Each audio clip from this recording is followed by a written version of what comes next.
Atomic spectra के बारे में हम पढ़ेंगे, तो पहले हम थोड़ा सा स्पेक्ट्रम को देख लेते हैं कि स्पेक्ट्रम क्या होता है।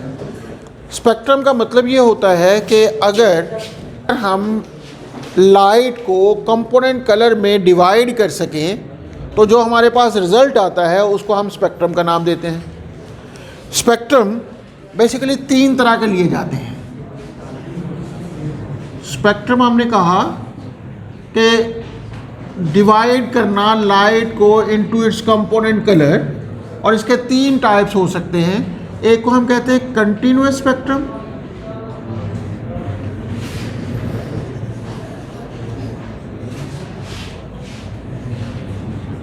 दूसरा हमारे पास बैंड स्पेक्ट्रम कहलाता है,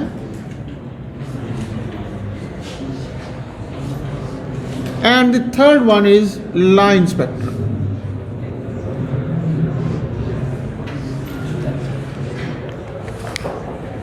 अब कंटिन्यूअस स्पेक्ट्रम आपने अक्सर देखा होगा, प्रिज्म का इस्तेमाल आपने किया हुआ है मैट्रिक में भी।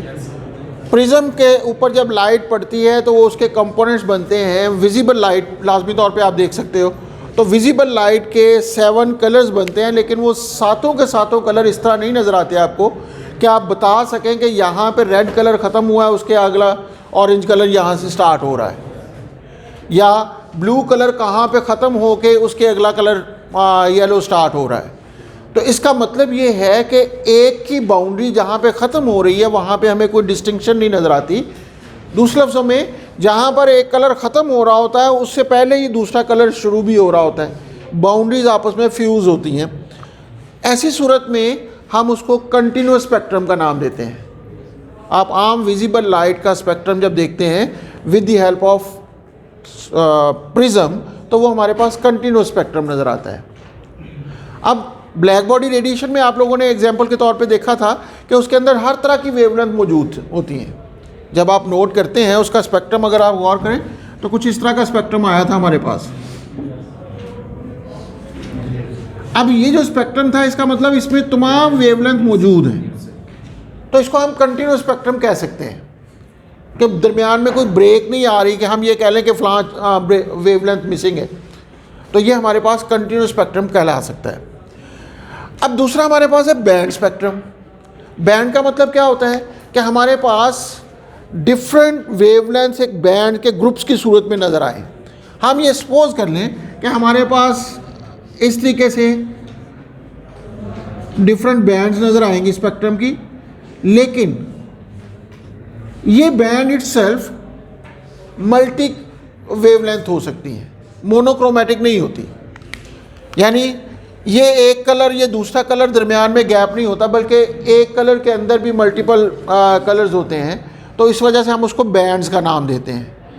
तो जैसे मॉलिक्यूल्स का अगर स्पेक्ट्रम देखेंगे, इमिशन स्पेक्ट्रम की बात कर लेते हैं, मॉलिक्यूल्स का स्पेक्ट्रम देखें तो वो हमारे पास बैंड स्पेक्ट्रम बनता है, क्योंकि उसमें बहुत सारे जो एनर्जी स्टेट्स होती हैं वो ओवरलैप कर रही होती हैं।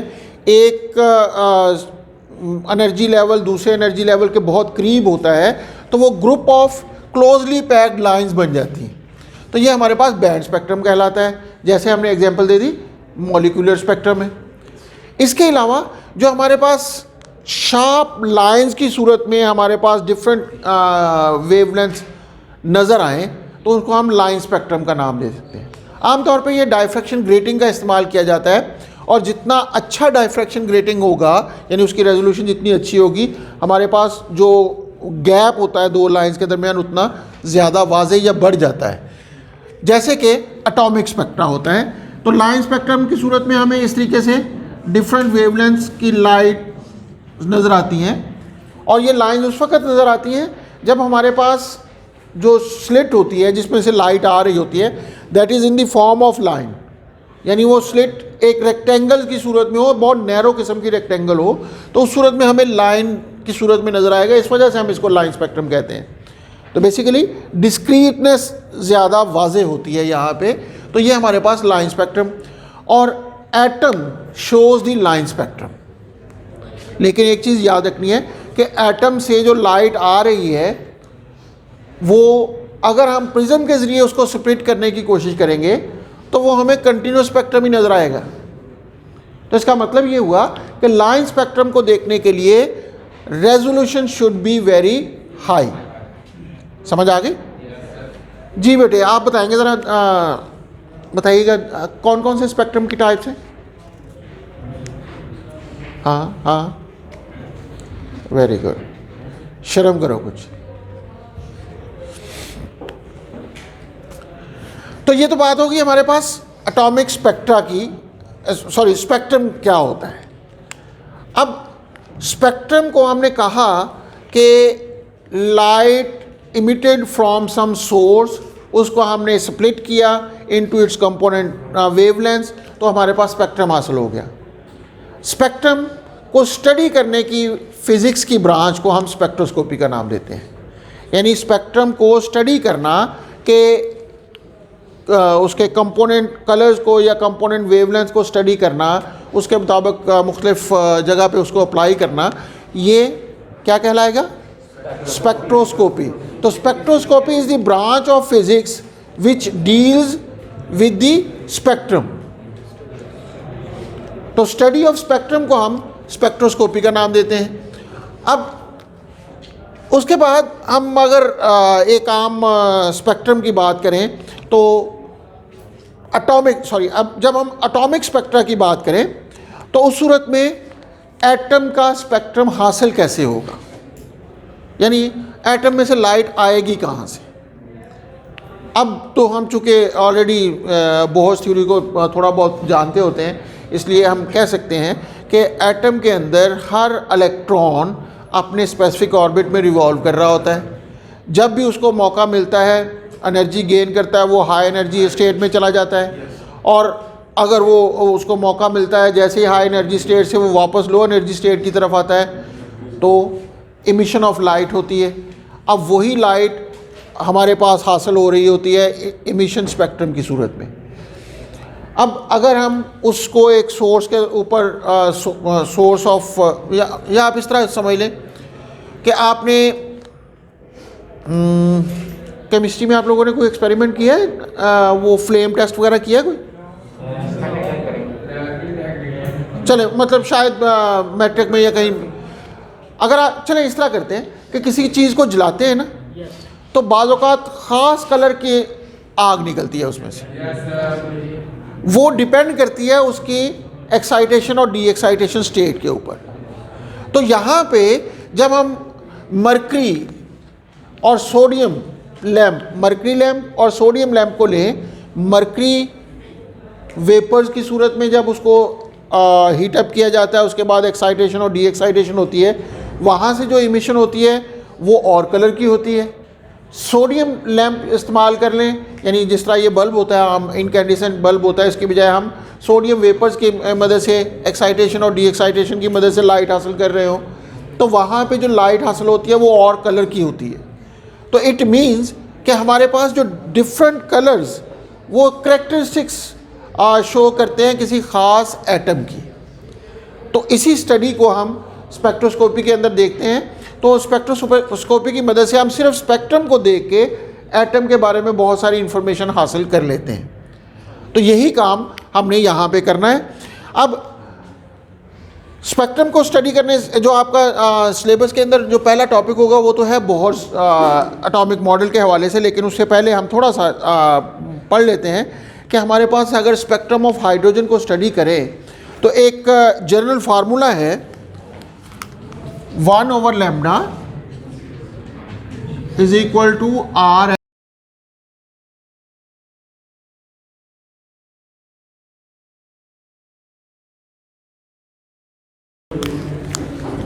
ये फार्मूला अगर देखें,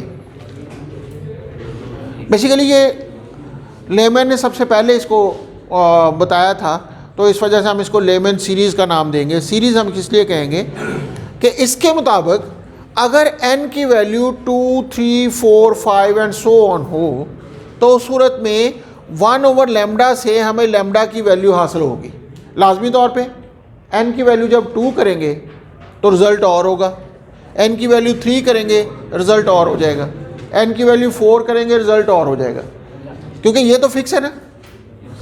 तो ये हमारे पास 1/λ की वैल्यूज, इस फार्मूले से हमें लैम्डा की जो वैल्यूज़ हासिल होंगी वो हमारे पास एक सीरीज़ ऑफ लाइंस हासिल होंगी, ये सीरीज़ ऑफ वेवलेंथ्स हासिल होंगी। अच्छा, आप लोग कुछ ज़्यादा बोल नहीं रहे कि नए चैप्टर शुरू होने की खुशी में आप लोग एक्साइटेड हो कि अब ख़त्म होने वाला काम है? बेटे ये समझने वाली चीज़ें हैं, एमसीक्यूज़ पॉइंट ऑफ व्यू से ये बहुत अहम होती हैं। अब अगर ये एक्सप्रेशन में हमारे पास एक क्लोजली पैक्ड लाइंस का सेट हासिल होगा जिसको हम लेमैन सीरीज़ का नाम दे देंगे। अब अगर ये वेवलेंथ के हिसाब से देखेंगे तो ये हमारे पास ऐसी रीजन में है जो हमें नज़र नहीं आती, आप ये कह सकते हैं इनविजिबल रीजन है। अब इनविजिबल रीजन हमारे पास, विजिबल रीजन के अगर वेवलेंथ कम है तो वो अल्ट्रावायलेट रीजन कहलाता है, अगर वेवलेंथ ज़्यादा है तो उस सूरत में उसको इंफ्रारेड रीजन कहते हैं। तो ये सीरीज़ हमारे पास ऐसी होगी जो कि इंफ्रारेड रीजन में वाक़या होगी। उसके बाद अगर हम 1/λ RH 1/2² - 1/n² वाला फार्मूला यूज़ कर लें। अभी मैं आपको बताता हूँ कि इनका मतलब क्या है।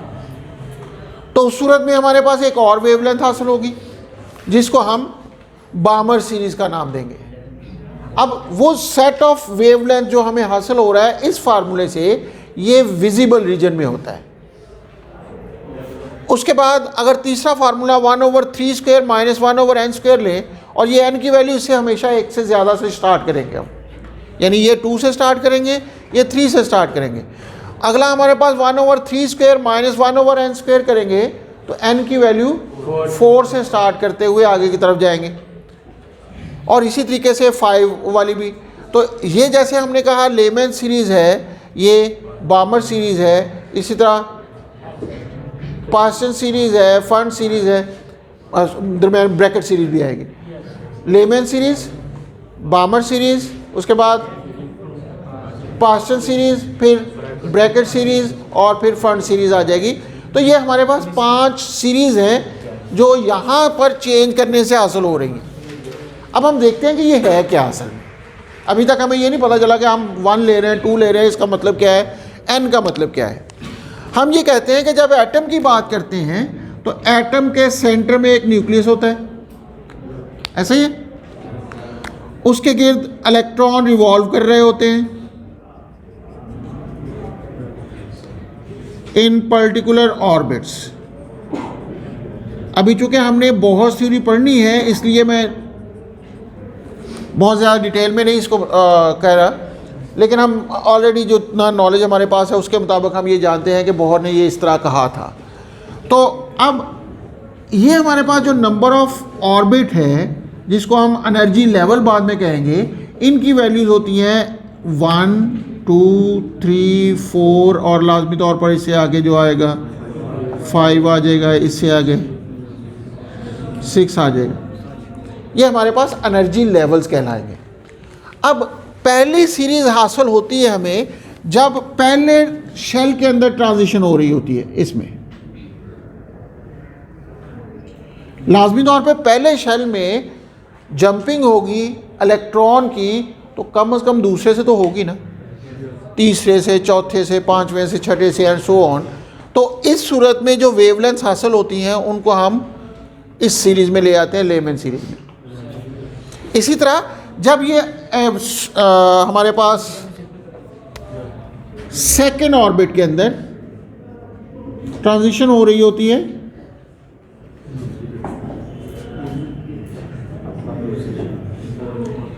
तो वो हमारे पास विजिबल रीजन में आ जाती है बामर सीरीज़। अब यहाँ पे दिलचस्प बात यह है कि बामर सीरीज़ सबसे पहले डिटेक्ट हुई और पहले रिपोर्ट हुई।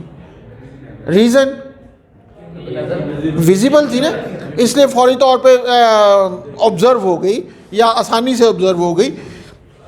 उसके बाद बाकी सीरीज़ को डिटेक्ट किया गया with the help of other instruments. तो ये हमारे पास डिफरेंट तरह की सीरीज़ है। इसका मतलब ये है कि अगर ट्रांजिशन हो दूसरे से पहले में तो इनके दरमियान एक एनर्जी डिफरेंस होगा ना। अब उस एनर्जी डिफरेंस के मुताबिक फोटोन इमिट होगा। अब वो जो फोटोन इमिट हो रहा है वो किसी भी वेवलेंथ का होगा, अगर लाजमी तौर पर इससे डिफरेंट होगा जब तीसरे से पहले में जंपिंग होगी, तो इट मीन्स कि हमारे पास डिफरेंट वेवलेंथ ऑफ फोटोन हासिल होंगी। तो अब इसका मतलब ये हुआ कि ये जो पहला हिस्सा है ये उस ऑर्बिट को रिप्रेजेंट कर रहा है जहाँ पर ट्रांजिशन हो रही है, और ये जो दूसरा हिस्सा है ये उस लेवल को या उस ऑर्बिट को रिप्रेजेंट कर रहा है जहाँ से ट्रांजिशन हो रही है। तो इमिशन बेसिकली ट्रांजिशन की वजह से है, और वो ट्रांजिशन है from higher energy level to lower energy level. अब चूंकि यहाँ पे इमिशन हो रही है तो इस वजह से हम इस स्पेक्ट्रम को इमिशन स्पेक्ट्रम का नाम देते हैं। तो हम ये कह सकते हैं कि एक हमारे पास इमिशन स्पेक्ट्रम हो सकता है,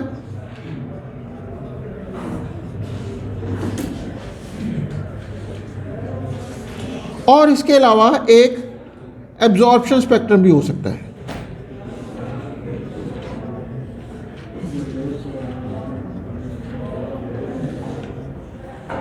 एब्जॉर्प्शन स्पेक्ट्रम किस तरह का होगा? इमिशन स्पेक्ट्रम की तो समझ आ गई ना, हमें मुख्तलिफ लाइन्स नज़र आएंगी या मुख्तलिफ कलर्स नज़र आ जाएंगे या मुख्तलिफ वेवलेंथ नज़र आएंगी। एब्जॉर्प्शन स्पेक्ट्रम का मतलब ये होता है कि सपोज करें कि एक एटम है हमारे पास, उसके ऊपर हम एक कंटिन्यूस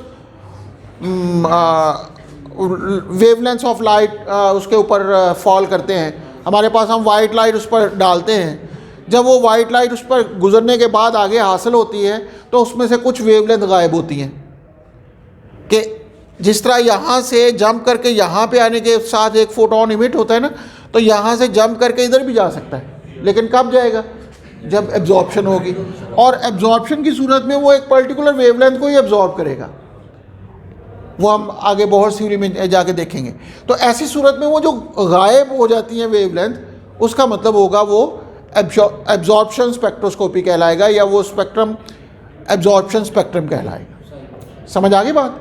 इसमें कोई शक? ओके जी, ये तो एक जनरल इसकी डिस्कशन थी। हमारा जो सिलेबस के अंदर टॉपिक और इम्पॉर्टेंट टॉपिक हो सकता है वो बोहर्स थ्योरी है, बोहर्स मॉडल है ऑफ द हाइड्रोजन एटम। जब हम Bohr's model of hydrogen atom की बात करते हैं, ये है जी टॉपिक नंबर 20.2,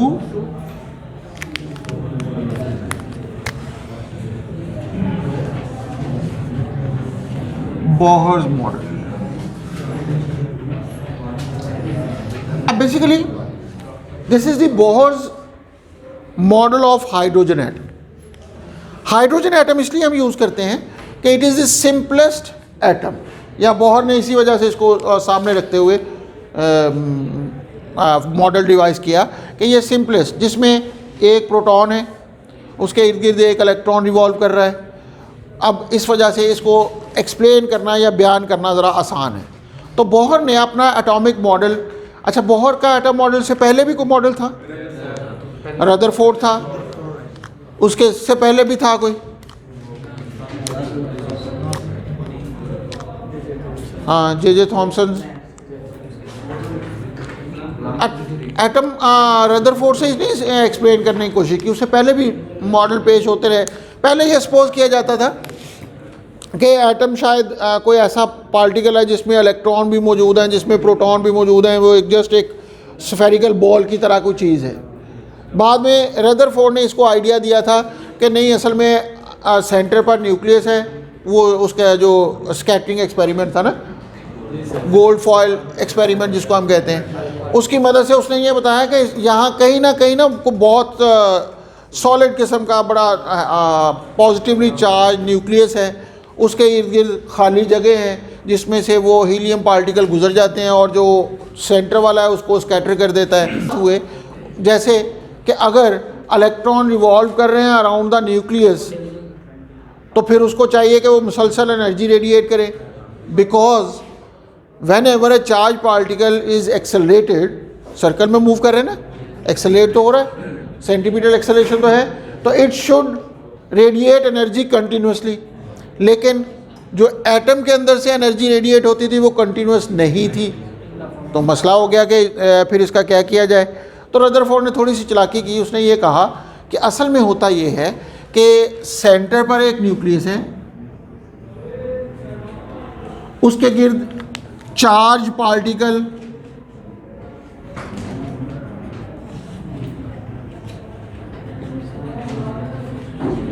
इलेक्ट्रॉन रिवॉल्व कर रहे हैं। अब मसला तो यही आ गया कि वो चार्ज पार्टिकल अगर रिवॉल्व कर रहे हैं तो वो एनर्जी रेडिएट क्यों नहीं करते। तो यहाँ पे बोहर का कमाल था, उसने कहा कि जब तक चार्ज पार्टिकल अपने ऑर्बिट के अंदर रहता है, यानी इलेक्ट्रॉन जब तक अपने ऑर्बिट में रहता है, तो उसकी एनर्जी स्टेडी एनर्जी रहती है, मतलब वो एनर्जी रेडिएट नहीं करता। अब अगर एक इलेक्ट्रॉन अपने ऑर्बिट से दूसरे ऑर्बिट में जंप करता है, हायर एनर्जी से लोअर एनर्जी की तरफ या लोअर एनर्जी से हायर एनर्जी की तरफ, उस वक्त एनर्जी रेडिएट करता है। तो उसने एक मॉडल इस तरीके से बनाया जिसके दो मेजर पास्टुलेट्स हैं, बाज़ औक़ात हम उसको तीन की सूरत में बयान करते हैं। तो पहला पास्टुलेट है जी, an electron bound to the nucleus in an atom can move around the nucleus in certain circular orbit without radiating, कि सर्टेन सर्कुलर ऑर्बिट्स में वो बगैर रेडिएट किए रुक सकता है, रह सकता है, और ये इसके लिए कोई टाइम लिमिट नहीं है, इन्फिनिट टाइम तक वो अपने ऑर्बिट में रह सकता है। These orbits are called discrete stationary state of atom. इन ऑर्बिट्स को हम डिस्क्रीट एनर्जी स्टेट या स्टेशनरी स्टेट्स का नाम देते हैं। पास्टुलेट सेकंड है, only those stationary orbits are allowed for which angular momentum is equal to an integral multiple of h/2π। अब यहाँ पे जब उसने कहा कि इलेक्ट्रॉन अपने अपने ऑर्बिट में रहते हुए कोई एनर्जी रेडिएट नहीं करते, जिसको हम स्टेशनरी स्टेट्स का नाम देते हैं, तो पूछा ये गया कि फिर वो कौन से एनर्जी स्टेट्स होंगे, यानी क्या उसके लिए कोई ख़ास कंडीशन होल्ड करती है। तो कहा ये कि जो हमारे पास एंगुलर मोमेंटम है, जिसको हम MVR का नाम दे देते हैं, एंगुलर मोमेंटम को MVR कहते हैं, कि सिर्फ वो कंडीशन, वो ऑर्बिट पॉसिबल है या वो एनर्जी स्टेट्स पॉसिबल हैं जिनके लिए MVR is equal to NH/2π होना चाहिए। मतलब ये कि it is the integral multiple of h/2π। n कोई भी नंबर होगा, n इज इक्वल टू 1 2 3 4 कोई नंबर होगा, तो ऐसी सूरत में ये हमारे पास h/2π का मल्टीपल होना चाहिए। तो ये हमारे पास इसकी सेकंड कंडीशन बन जाती है, सेकंड पास्टुलेट बन जाता है कि MVR is equal to NH/2π where n is any integer, और इंटीजर डेसिमल में नहीं होता। 1.2 इज़ नॉट एन इंटीजर, 1 उसके बाद नेक्स्ट इंटीजर आएगा 2, उसके बाद नेक्स्ट 3 आएगा। और थर्ड पास्टुलेट है,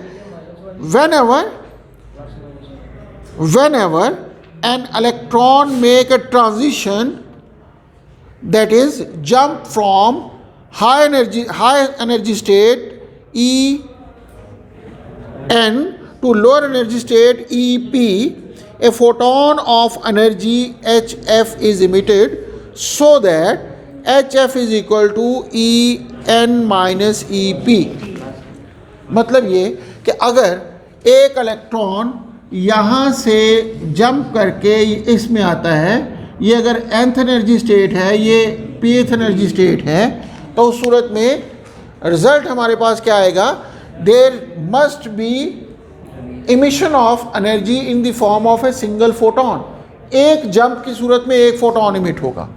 अब वो जो फोटोन इमिट होगा उसकी एक एनर्जी होगी, वो इन दोनों के एनर्जी डिफरेंस के बराबर होनी चाहिए। यानी हमारे पास एक फोटोन इमिट हो रहा है जिसकी फ्रीक्वेंसी f है, तो उसका मतलब उसकी एनर्जी hf के बराबर होगी। That should be equal to En minus Ep,